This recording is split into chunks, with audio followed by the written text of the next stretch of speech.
Alright, there we go.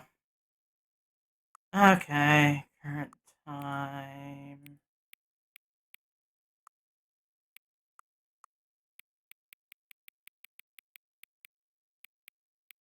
I don't know why it does this.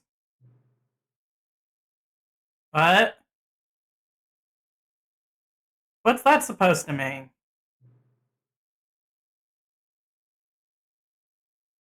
Ah, right.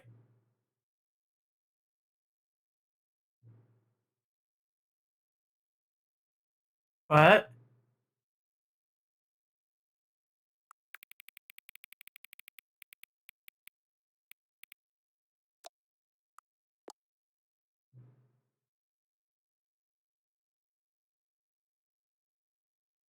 Okay.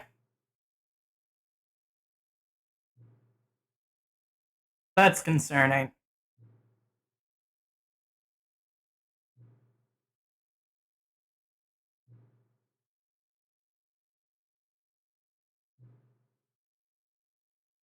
Oh, okay.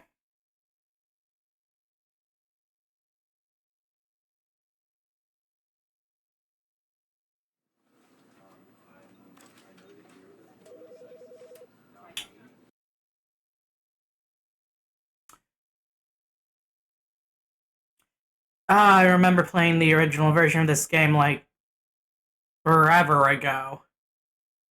Way before I was ever streaming.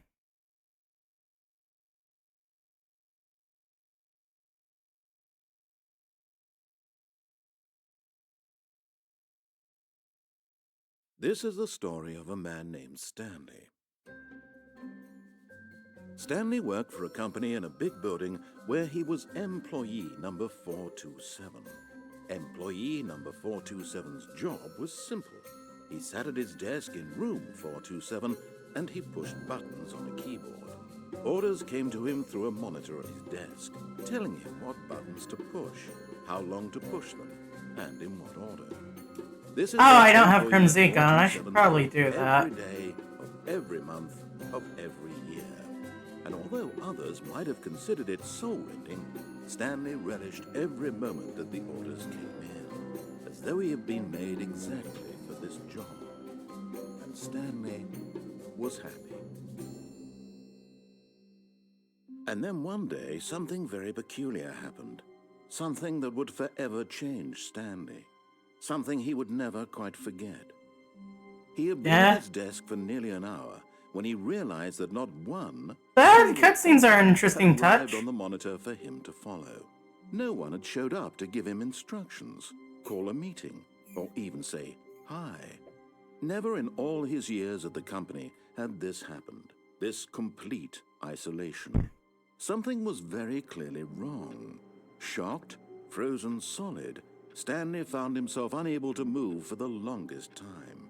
But as he came to his wits and regained his senses, he got up from his desk and stepped out of his office.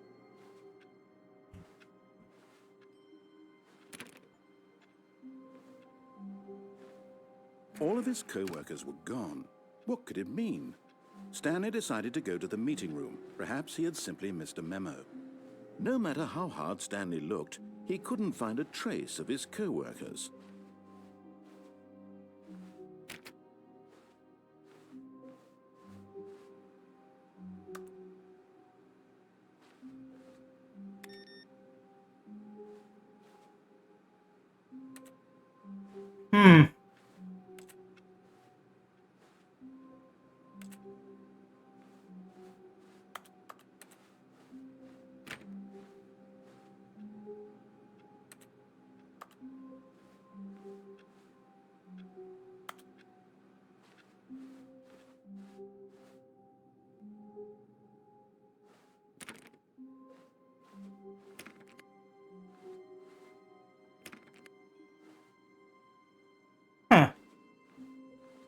When Stanley came to a set of 2 open doors, he entered the door on his left.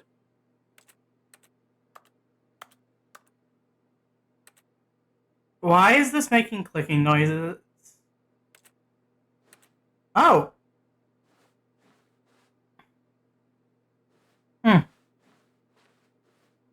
This was not the correct way to the meeting room, and Stanley knew it perfectly well. Perhaps he wanted to stop by the employee lounge first, just to admire it.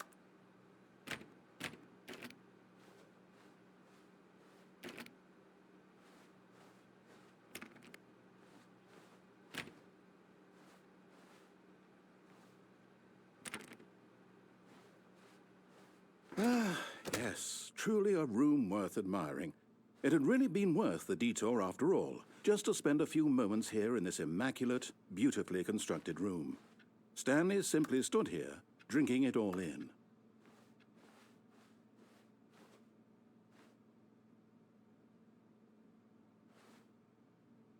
Yes, really, really worth it being here in the room. A room so utterly captivating that even though all your co-workers have mysteriously vanished, here you sit looking at these chairs and some paintings. Really worth it. I'm glad you agree. At this point, Stanley's obsession with this room bordered on creepy and reflected poorly on his overall personality. It's possible that this is why everyone left. I mean, makes sense to me. Stanley sat around waiting for more dialogue, but when a long time had passed and there was no more, he decided that the game was trying to send him a message. Is that a shoebox? There's a pencil sharpener in there. Looks like it. Can I get close enough to... A short history of the relations between Poland and Austria-Hungary. Ah. What's this one over here?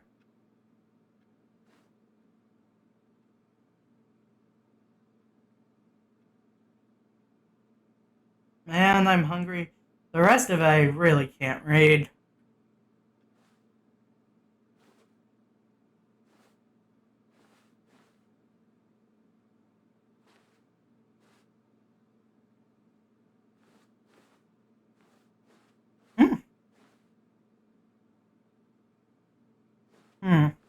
But at last, he'd had enough of the amazing room and took the first open door on his left to get back to business. I'm good. Stanley was so bad at following directions, it's incredible he wasn't fired years ago.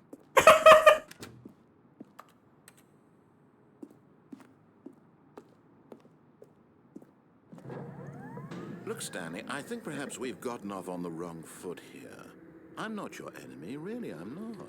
I realize that investing your trust in someone else can be difficult, but the fact is that the story has been about nothing but you all this time. There's some... What? Really? I was in the middle of something. Do you have zero consideration for others? Are you that convinced that I want something bad to happen to you? Why... I don't know how to convince you of this, but I really do want to help you, to show you something beautiful. Look, let me prove it.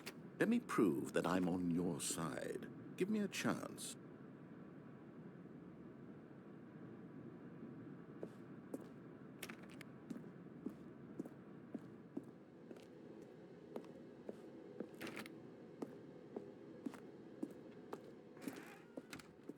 Now listen carefully, this is important.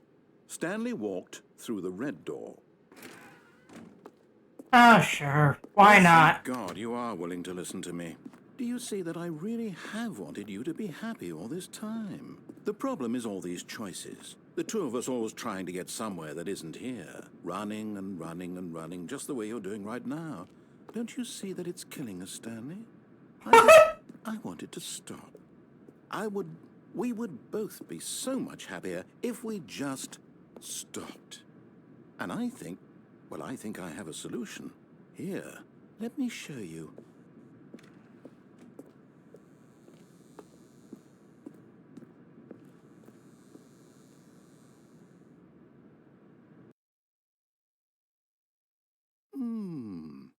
What do we want? What are we looking for? Okay, I actually haven't seen this one before. Here, yes. Oh, it's beautiful, isn't it? If we just stay right here, right in this moment with this place, Stanley, I think I feel happy. I actually feel happy. Yeah, whatever. No, wait. Where are you going? Oh, no. Stay away from those stairs. If you hurt yourself, if you die, the game will reset. We'll lose all of this.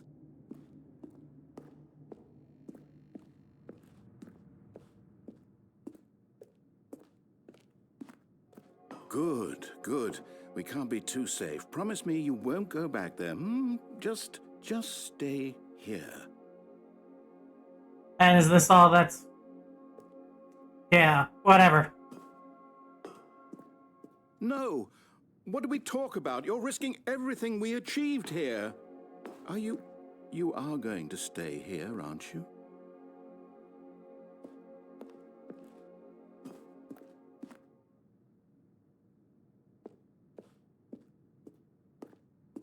You can stay there if you want. You heard me before, didn't you?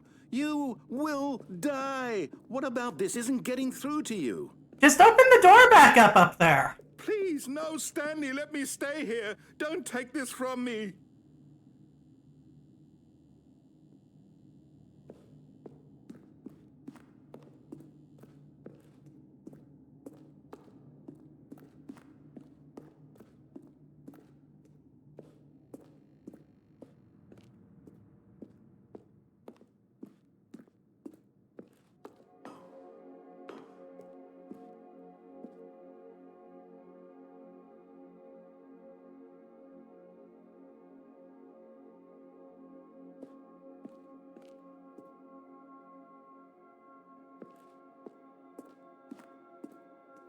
Okay, so it's clear. The only path forward that's not just mindless lights forever. What the hell, narrator? Is this your weird hypno kink? Like, what the heck, man?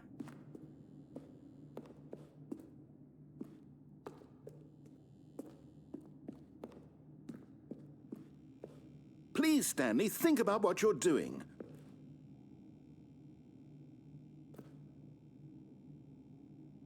Oh. Oh, thank God you lived. You had me worried there for a moment. Now, can we please go Oh, back the to kid's other drawing.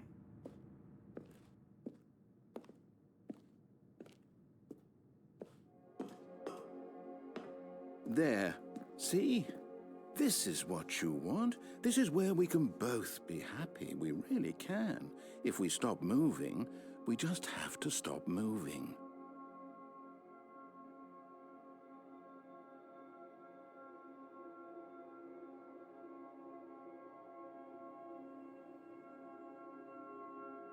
Is that Kirby? It's pink like Kirby.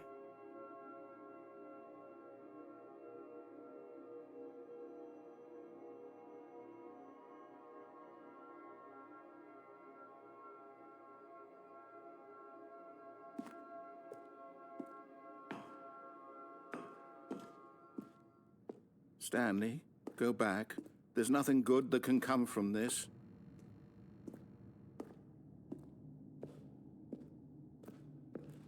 No. No, no. What are you doing, Stanley? Do you just not believe me? What can I say to convince you? Give me $50.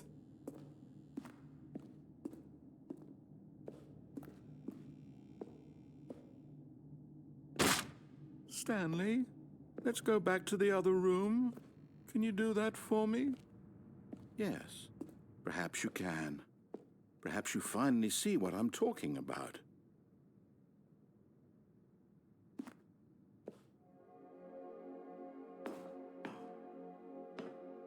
I know you'll see that we can't be happy if we leave this place. You can see that, can't you?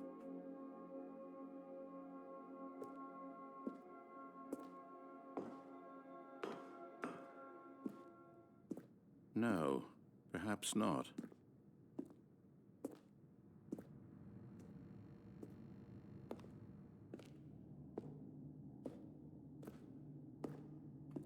I guess it's a slow march up to my death. Is this really how much you dislike my game? That Well, you if your throw game's yourself just a in this fucking loop over and kaleidoscope. over to be rid of it? You are literally willing to kill yourself to keep me from being happy. Am I reading the situation correctly? No, you're not, but... Or maybe you're just getting a kick out of it. I don't know anymore. I just wanted us to get along.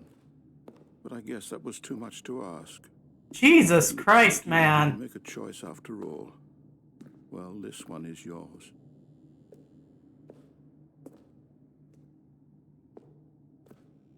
Let's walk off it backwards this time.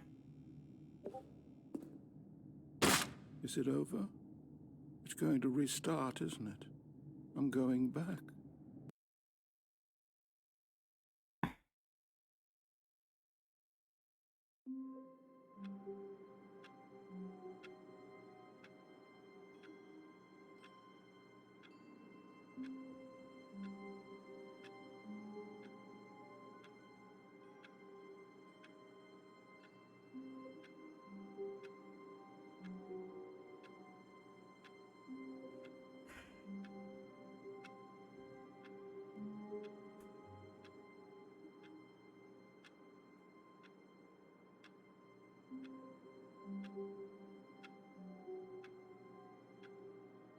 Okay. All of his co-workers were gone. What could it mean? Stanley decided to go to the meeting room. Perhaps he had simply missed a memo. Okay, Garfield. When Stanley came to a set of 2 open doors, he entered the door on his left.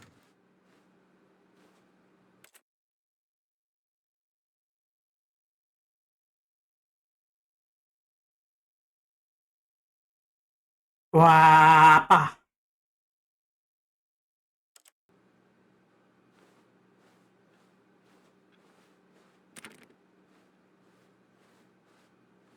Yet there was not a single person here either. Feeling a wave of disbelief, Stanley Weekly decided to go back to his Targets boss's admin, office, Marketing hoping he might find an Mondays, answer to 451's private time. Huh? Group 4 Ox? Group 4 SX? This Scott is too small? Termination Tuesdays. You fire someone every Tuesday? Okay, I mean, it's your prerogative. Whiteboard manager? We're broke Wednesdays. Financial panic meeting. Boss's inspection. Group 42X.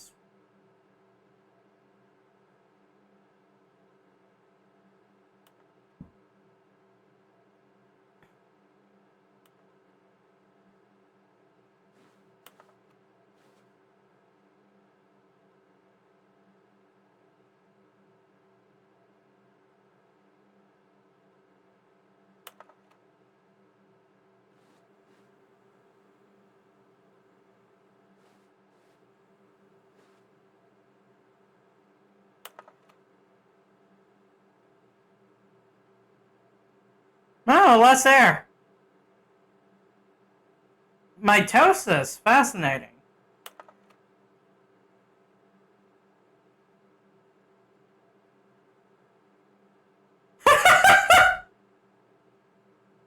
Ah.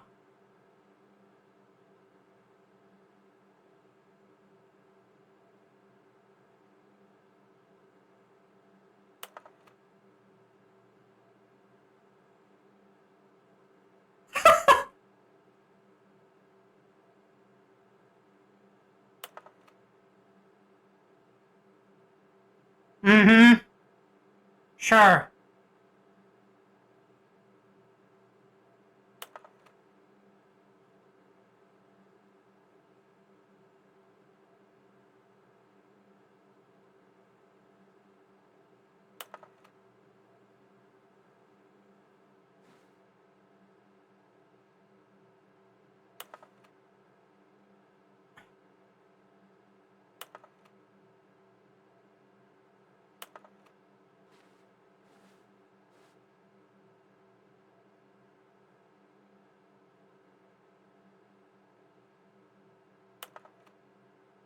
Violet James. Huh. She lost her job, I guess.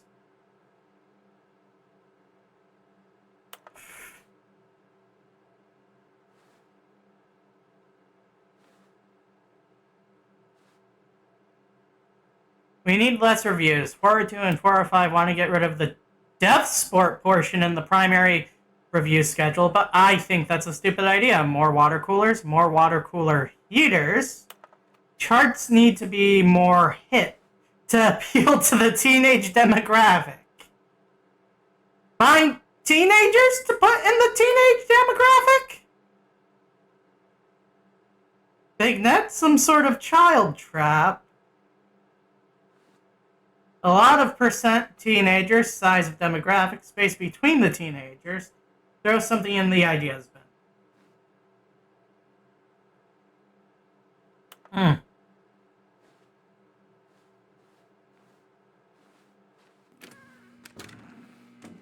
Stanley stepped into the broom closet, but there was nothing here, so he turned around and got back on track.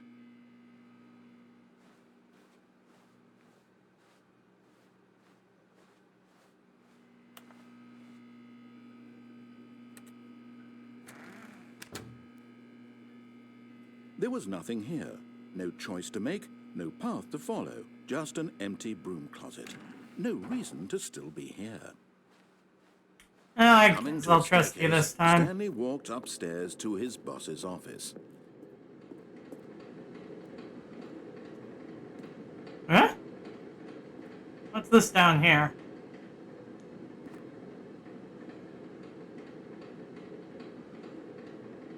That's a cool cat on a motorcycle.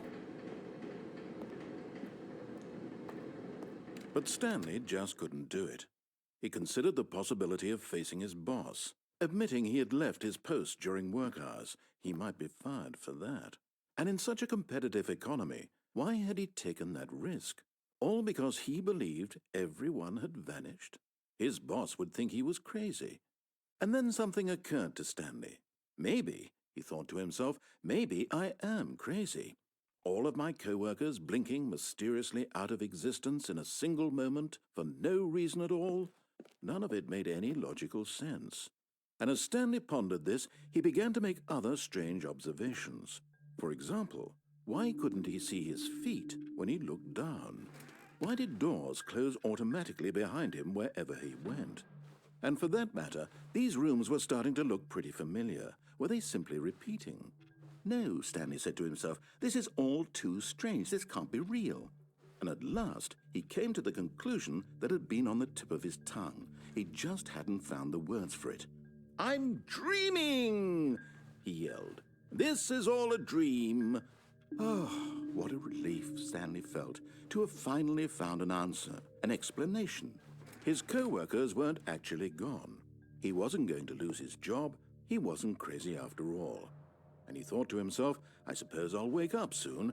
I'll have to go back to my boring real-life job pushing buttons. I may as well enjoy this while I'm still lucid.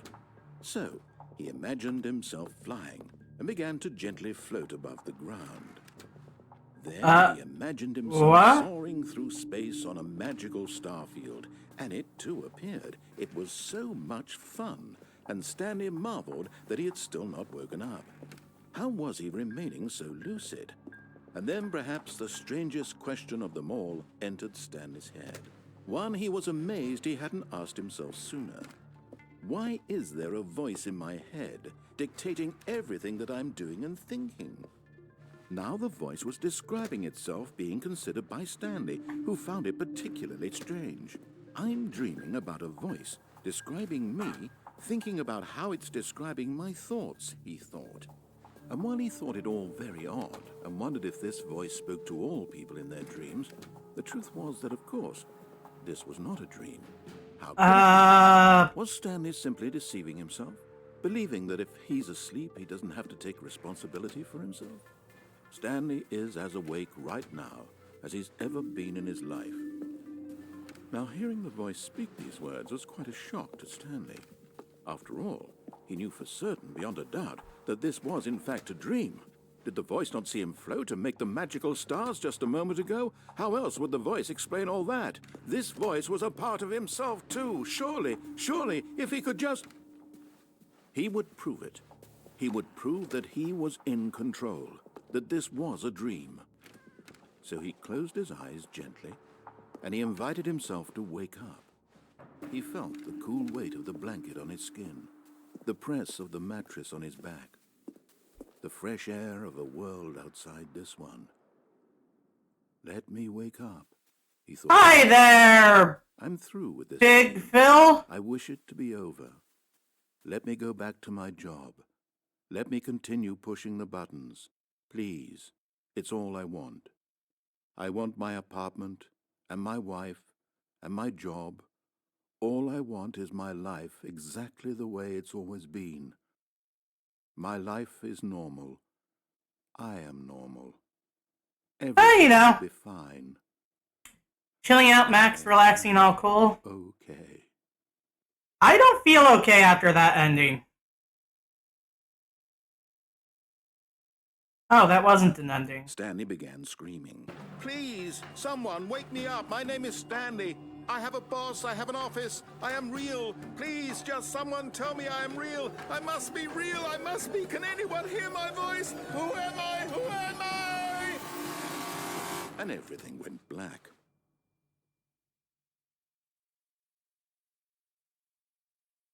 Okay. This is the story of a woman named Mariella. I feel like there's a lot of endings I didn't see back during the original. Just how many new endings did they add in Ultra Deluxe? Gathered her belongings and walked to her place of work. Oh my god! Stanley's fucking corpse! By the body of a man who had stumbled through town talking and screaming to himself, and then collapsed dead. Okay! She soon turned to go call for an ambulance. For just a few brief moments, she considered the strange man. He was obviously crazy. This much she knew. Everyone knows what crazy people look like. And in that moment, she thought to herself how lucky she was. Everyone knows what crazy people look like! I am in control of my mind. I know what is real and what isn't. It was comforting to think this, and in a certain way, seeing this man made her feel better. But then she remembered the meeting she had scheduled for that day. The very important people whose impressions of her would affect her career, and by extension, the rest of her life. She had no time for this, so it was only a moment that she stood there, staring down at the body. And then she turned and ran. You know, good on you, Mariella. Get away from here. I really hope you don't have a narrator. Alright, let's see. All of his co-workers were gone. What could it mean? Stanley decided to go to the meeting. Alright. Perhaps he had simply missed a memo. Awaiting input. Huh?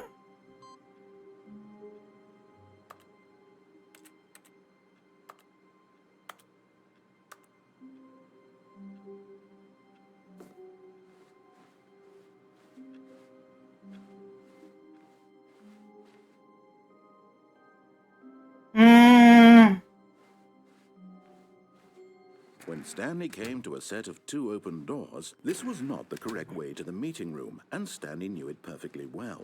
Perhaps he wanted to stop by the employee lounge first, just to admire it. Wow.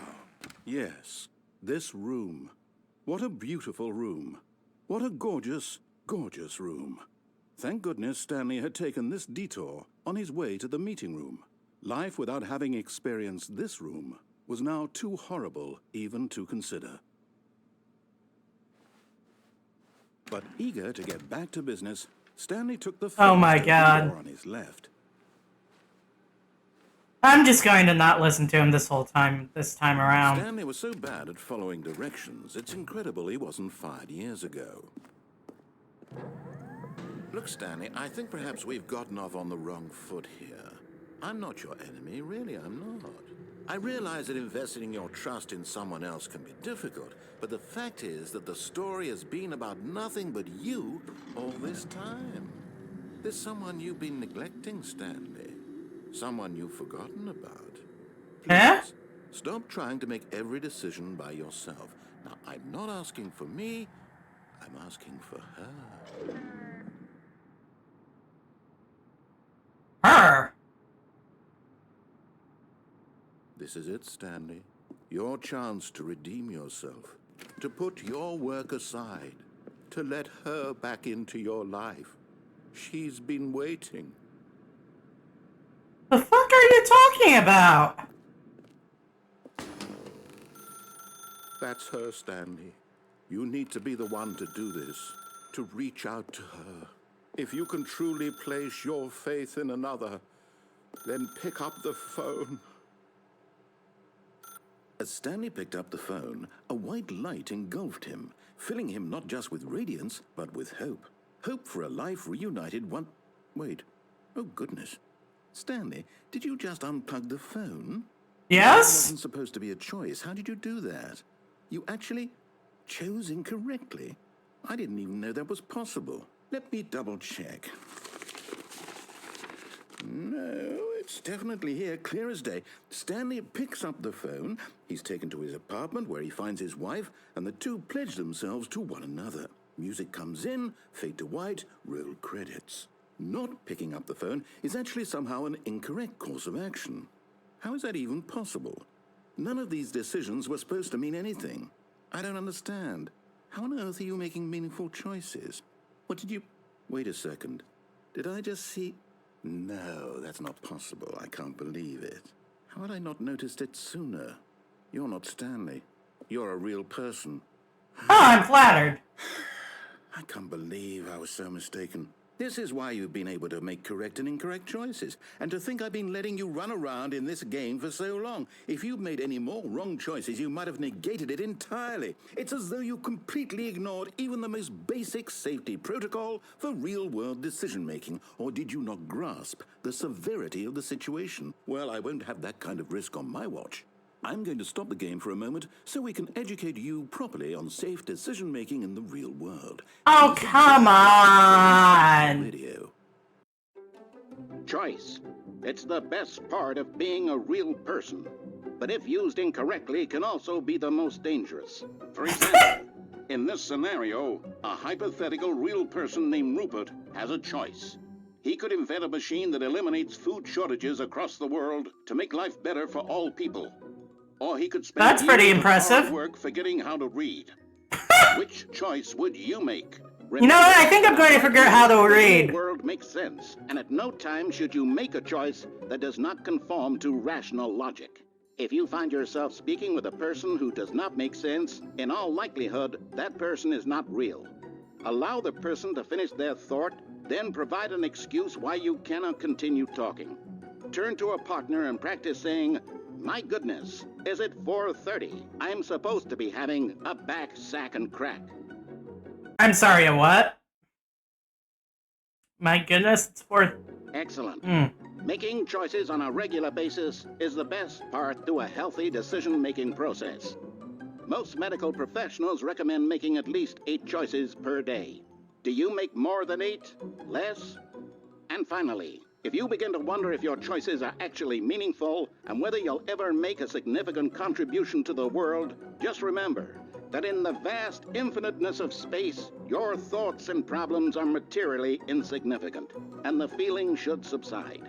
At this time, your instructor will guide you in an exercise to test and reinforce the material covered in this video. Ah, welcome back. You may have noticed that this room has begun to deteriorate as a result of narrative contradiction. But not to worry. What? Now that you're properly informed on good decision-making, we're going to revisit a choice you made just a few minutes ago and see what the correct thing to do would have been. This way, please.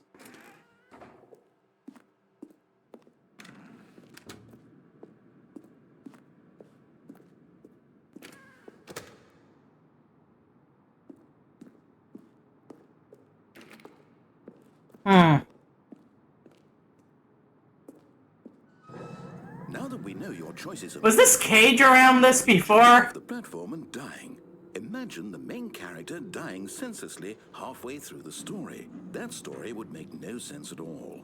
We just need to get you home as soon as possible before the narrative contradiction gets any worse. Unfortunately, it seems this place is not well equipped to deal with reality. Me either, bud. Me either.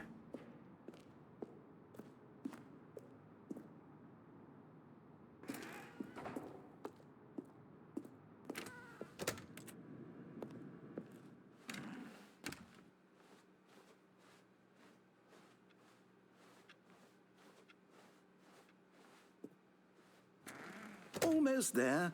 You'll take the door on the left, back to the correct ending, the story will have resolution once again, and you'll be home free in the real world.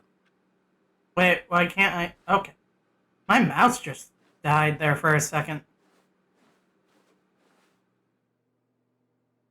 Now remember, all you need to do is behave exactly as Stanley would.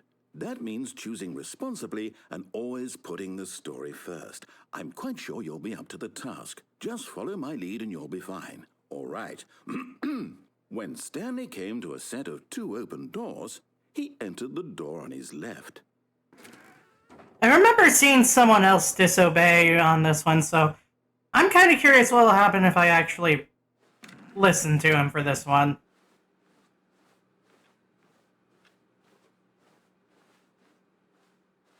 Yet there was not a single person here either.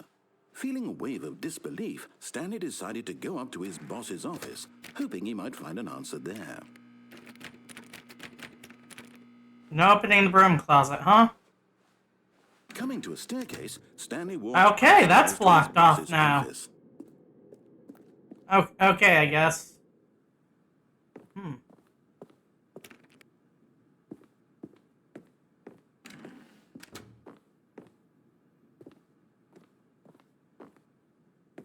Stepping inside his manager's office, Stanley was once again stunned to discover not an indication of any human life. Shocked, unraveled, Stanley wondered in disbelief who orchestrated this. Is that He saw Panda? the door with a voice receiver next to it. Surely behind this door lay all the answers to his questions.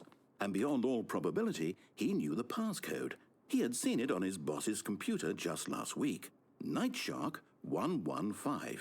Was this the code to open the door? Would it still work? There was only one way to find out. Stanley had been trained never to speak up, but now he would draw from within himself the courage to face the unknown. He drew a sharp breath and then spoke the code. Night Shark 115. There's no mic connection to this game. Stanley spoke the code. Nightshark 115. He spoke it into the receiver, right there on the wall.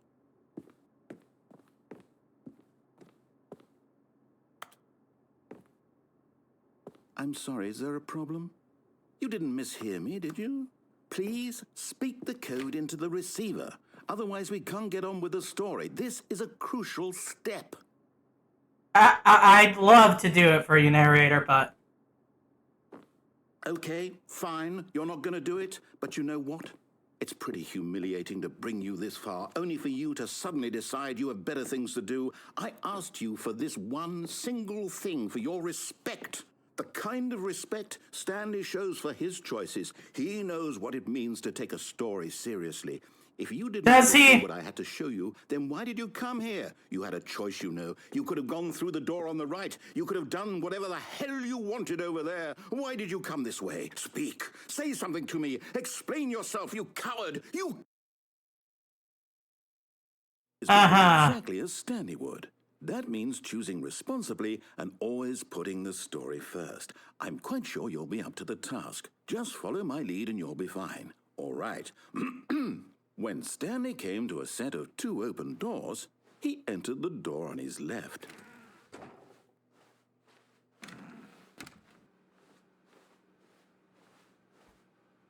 My mouse keeps dying on me for some reason.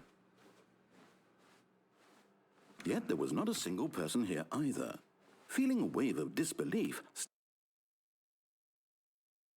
behave exactly as Stanley would. That means choosing responsibly and always putting the story first. I'm quite sure you'll be up to the task. Just follow my lead and you'll be fine. All right. When Stanley came to a set of 2 open doors, he entered the door on his left. No! Why did you do that? Quickly, hurry back in the other direction. Perhaps we're not too late.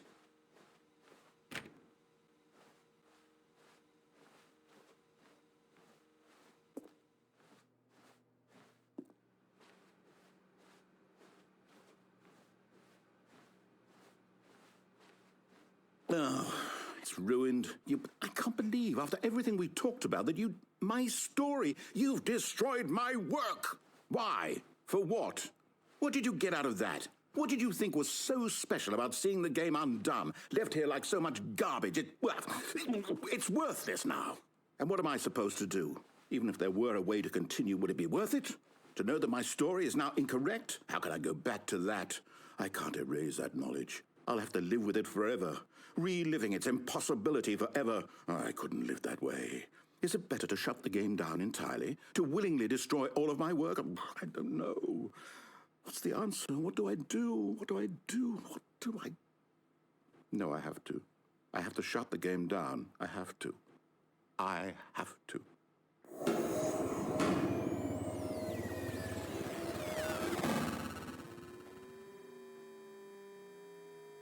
Well, fair enough.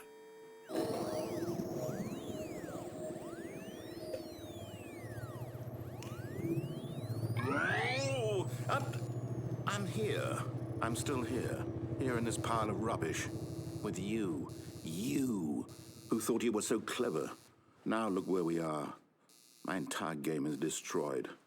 It was the only thing in the world that was mine, and you've run it into the ground. What, did you think that would be funny? You just had to see? Didn't I impress upon you how important it was to be like Stanley? He actually knows how to do what I tell him to. He understands that if I say to do something, there's a damn good reason for it. That thought hadn't even occurred to you, had it? That there's a world outside of you? You're a child. Oh, my story. If you'd just gone through the door on the left, you would have seen it. There was a whole underground facility. You would have destroyed it and been victorious. Yeah, but I've seen that ending already. Hard on it. Years ago. When Stanley came to a set of 2 open doors, he entered the door on his left.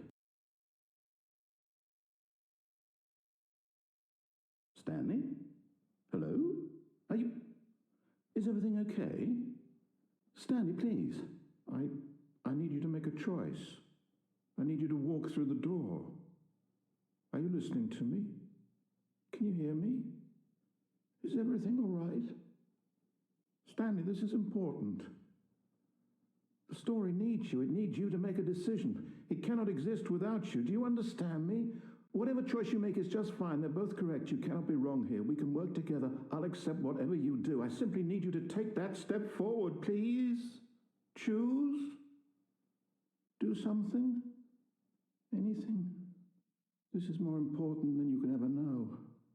I need this. The story needs it. So, you hear me? Are you there? Are you listening to this? Stanley, are you there? Okay. It's okay, I can wait. You need time to decide. Time to make sure your choice is correct. That is the best choice. That's all right. I'll wait for you to decide what's the right thing to do. Take as much time as you need.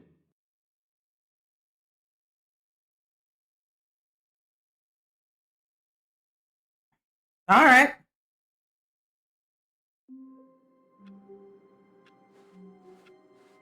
All of his co-workers were gone. What could it mean? Stanley decided to go to the meeting room. Perhaps he had simply missed a memo. Oh, new content? What does that mean, new content?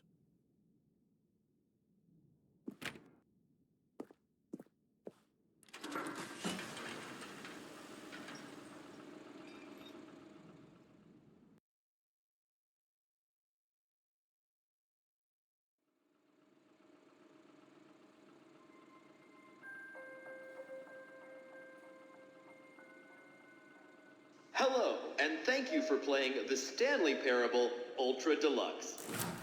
As you may know, The Stanley Parable was a video game released in 2013 on home computers. Oh, 2013? That was 10 whole years ago now. Jesus. It was expanded upon in 2022 with The Stanley Parable Ultra Deluxe, a reimagining of the game for consoles and home computers.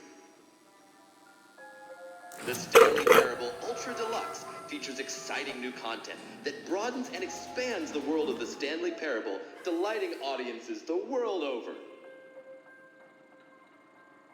Please, step inside and see what thrilling new adventures await in The Stanley Parable Ultra Deluxe. Oh, well, this sounds delightful. I'm very excited to see the thrilling new Ultra Deluxe content. Okay, so far it's an elevator. Nothing special yet, but I'm sure it's just the beginning of a mesmerizing adventure. If you say so.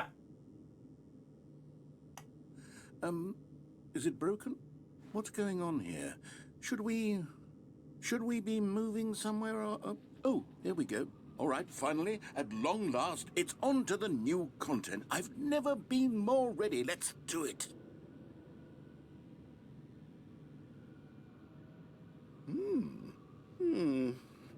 I have to say, initial impressions of Stanley Parable Ultra Deluxe, mostly tedious. It's as if, Oh, okay. Let's see the content. Give me the content, Stanley. All right. All right, let's see. It's the jump circle.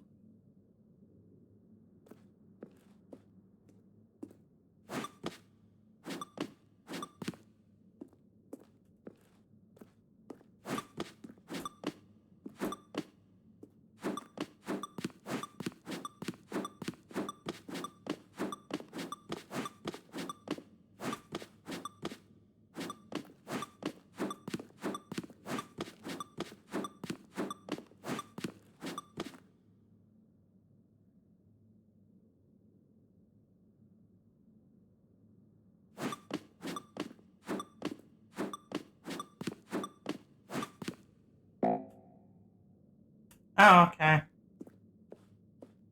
Is that it? Surely that's not all the new content. There has to be something else, right? Goodness. Another elevator. Stanley, I have to say, initial impressions of this game are not positive. It's just elevators and jumping. Is this what passes for exciting new content? If this is new content, then I could just read you the whole dictionary. There's 20 hours of new content right there. Hell, I could count to 30 trillion. You could put that on the box. The Stanley Parable Ultra Deluxe, now with over 1,000 hours of new content. And oh, wait. There's more. Very good. Yes. I knew there had to be something else. Let's see it. I'm ready for whatever it is.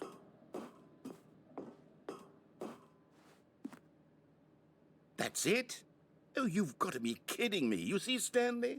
This is what happens when greedy video game developers with no respect for their fan base rush a cheap expansion to market for no reason other than to make an easy dollar. And don't get me started on the level of craftsmanship that's gone into it. In fact, I'm looking right now at the game's achievements, and it's hard to believe one of them actually says, "Test achievement, please ignore." What quality assurance department signed off on this? I'm infuriated and I'm offended, and I intend to find these people on Twitter and hold them personally accountable. It's my fault, Stanley. That's not gonna I built do up too much great. anticipation around the new content, I'm afraid. It could never have lived up to such expectations. If you're still with me, why don't we just reset the game and we'll try to get back to what the Stanley Parable is really about. No frills, no gimmicks. Just you and me having a great time together like always. What do you say, friend?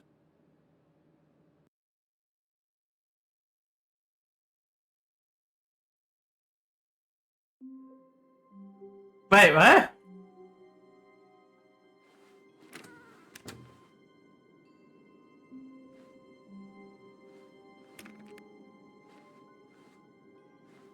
I hate Mondays. Okay. Psst. Stanley, come over here. In the vent. I want to show you something. Nah. Oh, you don't want to see the cool surprise I made for you? Well, fine. You're a dork anyway, so who cares? You know what? Fine. I'll go in the vent. Fine. Oh, never mind. You're not a dork.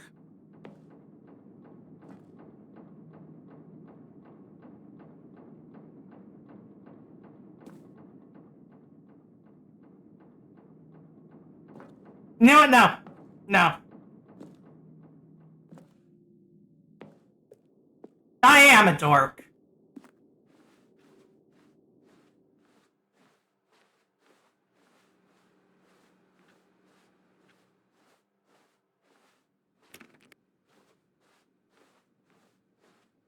When Stanley came to a set of 2 open doors, he entered the door on his left.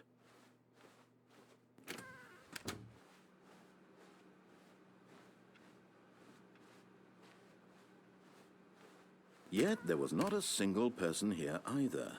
Feeling a wave of disbelief, Stanley decided to go up to his boss's office, hoping he might. Coming to a staircase, Stanley walked upstairs to his boss's office.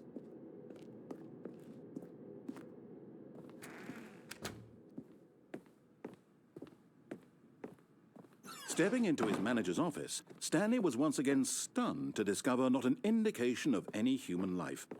Shocked, unraveled, Stanley wondered in disbelief who orchestrated this. What dark secret was being held from him? What he could not have known was that the keypad behind the boss's desk guarded the terrible truth that his boss had been keeping from him. And so the boss had assigned it an extra secret PIN number, 2845. But of course, Stanley couldn't possibly have known this.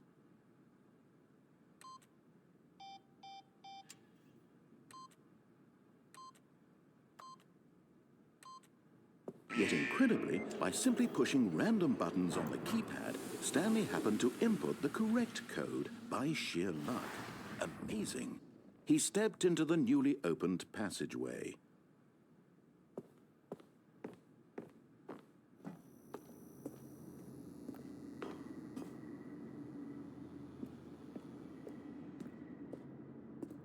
Okay.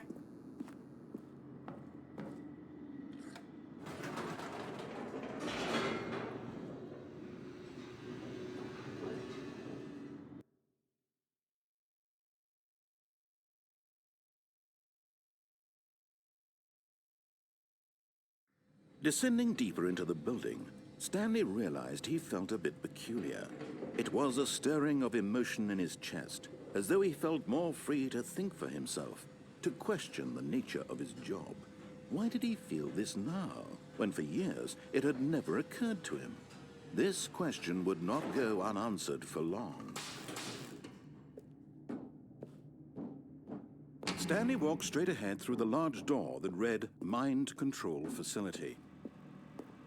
Although this passageway had the word escape written on it, the truth was that at the end of this hall, Stanley would meet his violent death. Okay then.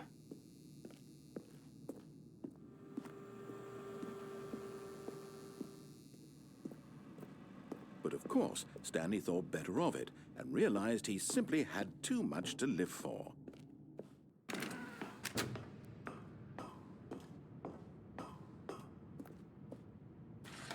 The lights rose on an enormous room packed with television screens. What horrible secret did this place hold? Stanley thought to himself. Did he have the strength to find out?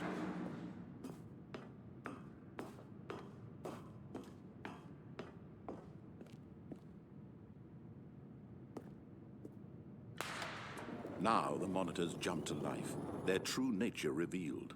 Each bore the number of an employee in the building, Stanley's co-workers. The lives of so many individuals reduced to images on a screen, and Stanley, one of them, eternally monitored in this place where freedom meant nothing.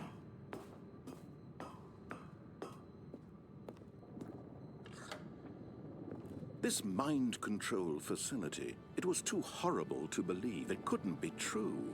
Had Stanley really been under someone's control all this time? Was this the only reason he was happy with his boring job? That his emotions had been manipulated to accept it blindly? No. He refused to believe it. He couldn't accept it. His own life in someone else's control? Never! It was unthinkable, wasn't it? Was it even possible? Had he truly spent his entire life utterly blind? But here was the proof. The heart of the operation. Controls labeled with emotions. Happy, or sad, or content. Walking, eating, working. All of it monitored and commanded from this very place. And as the cold reality of his past began to sink in, Stanley decided that this machinery would never again exert its terrible power over another human life. For he would dismantle the controls once and for all.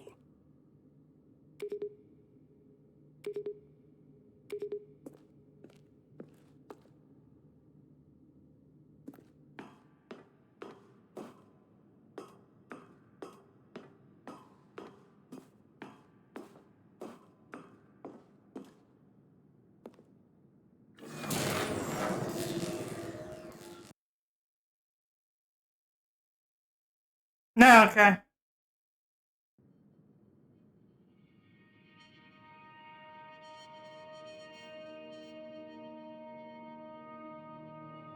Blackness, and a rising chill of uncertainty.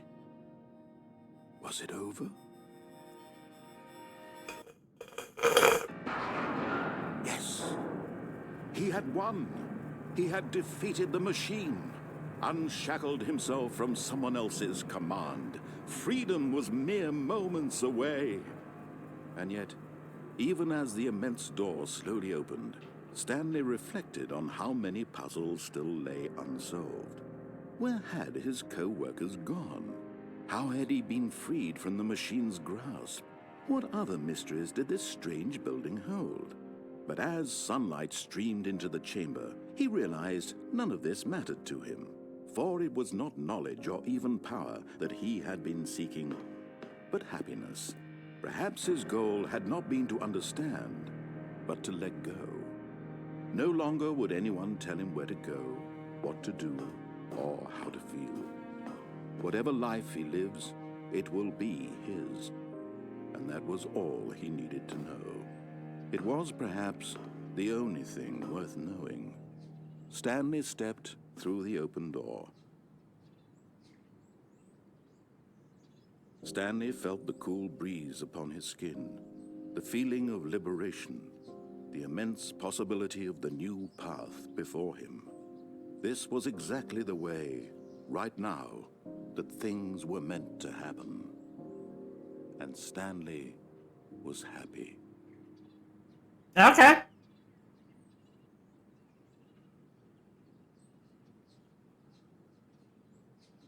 That's just straight up the regular ending, I guess.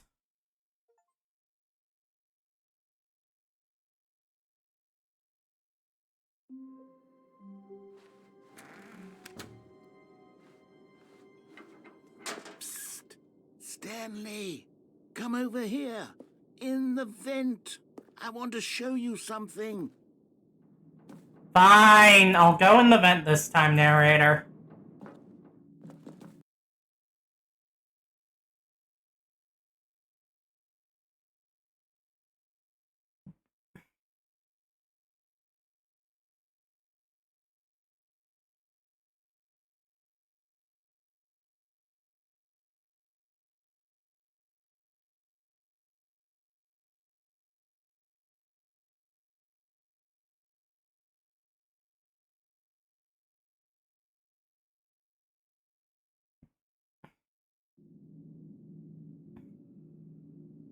Okay, you remember how cheap and unsatisfying the new Ultra Deluxe content turned out to be? Well, it got me thinking about the past, and how much better the Stanley Parable used to be. So I made something special and tucked it away here where the game's developers won't find it. Just our little secret. Take a look. Oh, this is actually a pretty cool environment. If I still had Gary's mod installed, this would be a pretty cool spot to do some rendering and stuff. I call it the memory zone. It's where I've been storing all my favorite memories so I can relive the peak experiences of my life whenever I want. Experiences like the launch of the Stanley Parable on PC.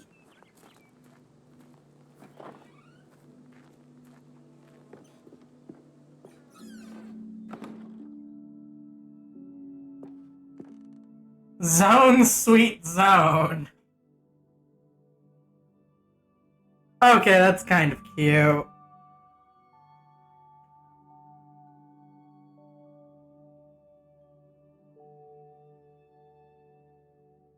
What button is the screenshot button again? Okay. You see, Stanley, doesn't the memory zone remind you of how wonderful Stanley Parable was before it was sullied with a cheap re-release? Remember back in October of 2013, when the game originally launched? Back then, video games had integrity. Back then, it all meant something. Oh, the waste.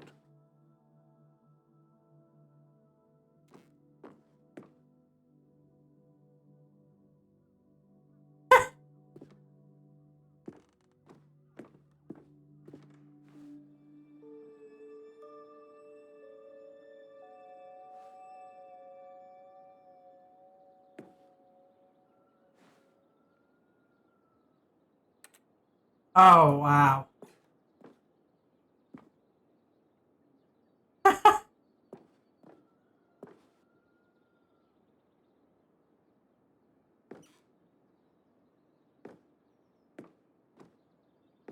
Oh.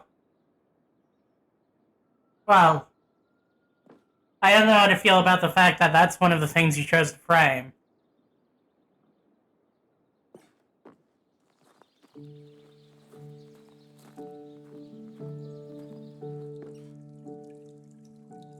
And over here is where I keep reviews of the Stanley Parable. Like this stunning triumph of games journalism, 10 out of 10 from Destructoid.com. James Stephanie Sterling writes, and I quote, "Where so many games that aspire to be more than games end up less than any form of art, Stanley Parable strives and then succeeds to be every game ever created." Did you hear that, Stanley? Every game ever created. That's how grand and all-encompassing the original Stanley Parable was.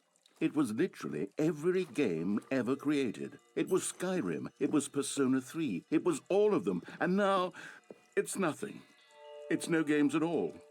It isn't even the Stanley Parable anymore. It's just a husk now. A lifeless husk with an hour of new elevator content.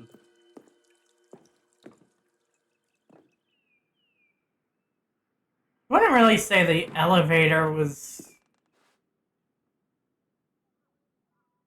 a whole hour long.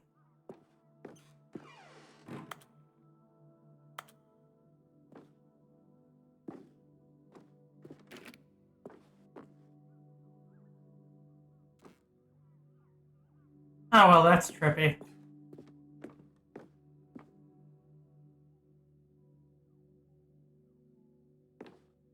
I don't remember the receptionist thing.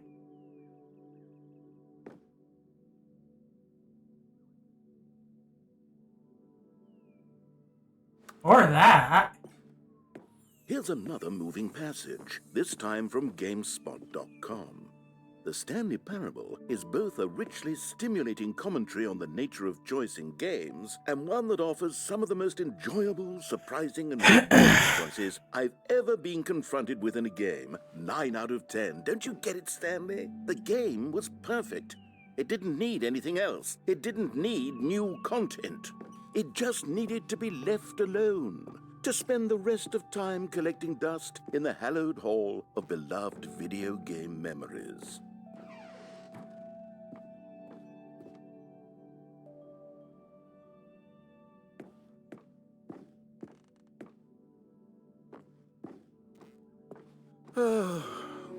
These were simpler times, Stanley.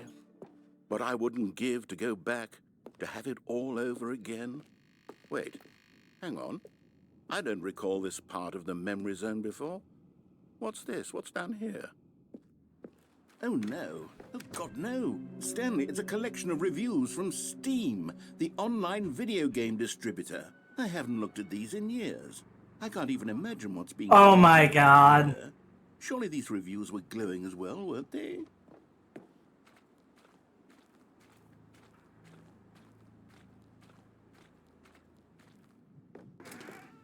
Honestly, I could not be bothered to play this game to full completion. The narrator is obnoxious and unfunny, with his humor and dialogue proving to be more irritating than entertaining. Unfunny? I'm not trying to be funny. I'm trying to make a serious work of art. I suppose I could write up a handful of gags to insert into the Stanley Parable, but the game is already such a densely layered web of profound philosophical insights that I can't even imagine where I'd have the room to stick them.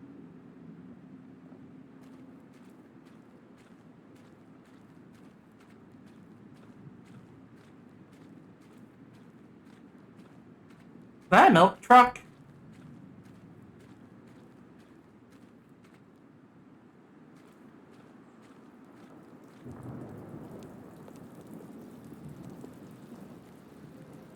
Okay, let's see what this one says. While the idea for the game is good, for someone who prefers non-linear games, this preachiness gets annoying fast. Preachy? Stanley? I'm not preachy, am I?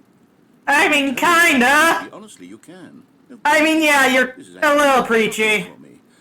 I always, well, to be honest, I had always thought of the game's dialogue as being rather terse to begin with. You can't know how much fluff I cut from the game to get it to feel as light and airy as it... Well, I always thought it did, but maybe it wasn't. Oh dear. I kind of like the ambience of this area, though. Hold on to. These black marks are my otherwise unimpeachable track record. I feel like a failure. Like I let these people down.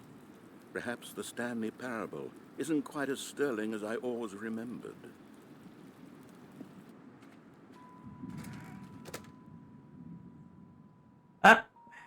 My mouse stopped working again.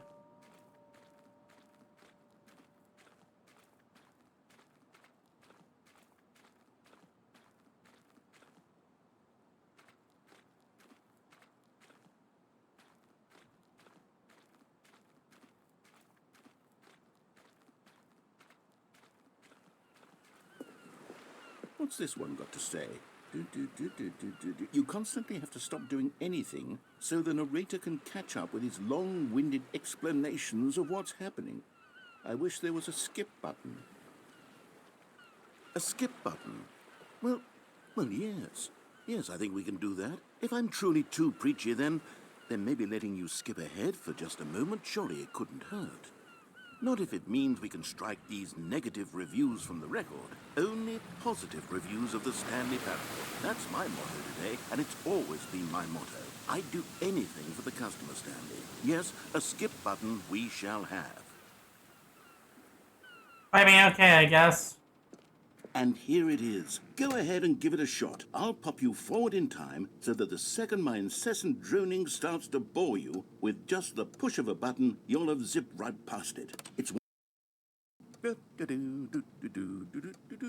Oh, you're back, you see. You were only frozen in time for a few minutes, but it was plenty of time for me to deliver a long, rambling monologue full of unnecessary verbal flourishes and lengthy ruminations on the nature of choice in video games. Of course, I happen to believe it was perhaps one of my more profound such ruminations. Not that, of course, you need a description of it, but if I had to describe it, I'd say it was perhaps less of a rumination and more of a treatise. Or maybe a manifesto. Look, I'll outline it for you very briefly, and you can tell me what you think. Okay, so my theory is that any choice you've ever made is simply a series of choices made by the person who you are, or were, or will be at the time of having made said choice. I mean, That is to say, if by yeah? a choice you've already made, you bring that choice into being,